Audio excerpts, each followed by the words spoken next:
I wanted to be a rock star and play music. You know what I'm saying? So, and then life, I did 25 years in news media, working for Warner Brothers, and did radio for a long time. And just, it was not my passion. And I saw an ad in a newspaper that said, looking for a drum instructor. And I had everything that the requirements listed. And it was a really well known music drum shop there in Louisville, Kentucky. It was called Mom's Music. Um, and they literally had been around since I think the early 80s, maybe late 70s. And so it was a family of drummers that had started that for music. So anyway, I started teaching. I found out that I was really good at it, and I really loved it. And then, I got up to about 40 kids a week, and it allowed me to leave news media and do it full time. And then I got picked up for touring and stuff like that. So I was a music school dropout that life literally made a music teacher somehow. But it was always my passion, to drum. So I found that I love educating, Hmm. and I'm still a student too. I study Yeah. under Jim Riley and a bunch of other great drummers. I Nice. take clinics when I can. I just took a clinic from Dorothea Taylor. She was amazing. Got to meet her. She's the little old lady that's on TikTok. She went viral, like 2 million or something. She's on Drumeo. You'll catch her out there, but Okay. you'll see me tweeting her stuff out, or not tweeting, but Facebooking and social mediaing her stuff out a lot. And she's also, I just found out, going to do another drum clinic in Nashville. So if you're a drummer around Nashville or anywhere around and want to catch Dorothea Taylor, she's going to be back at Forks Drum Closet soon. So Nice. And so where are you from and where are you located now? okay, I'm from Lake Cumberland, Kentucky, Okay. Columbia, Kentucky, a little small town, Adair County. Okay. It's South Central.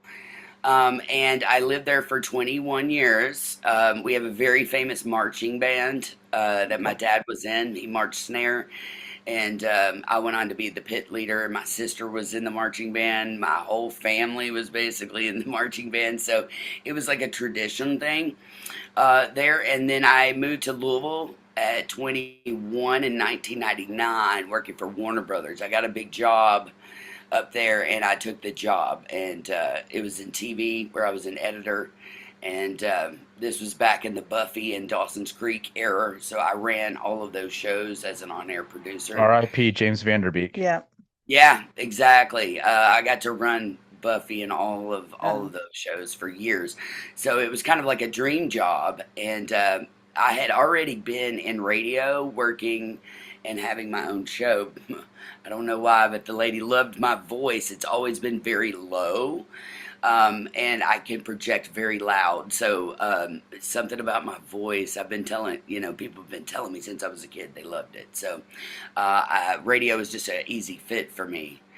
So that ended up, all the media work took me to Louisville, where I stayed for 25 years in the Highlands, and worked news media mostly. And back in those days, in my 20s, had a lot of energy. So we're talking about the 90s, and so it was all the chick rock, Hmm. stuff.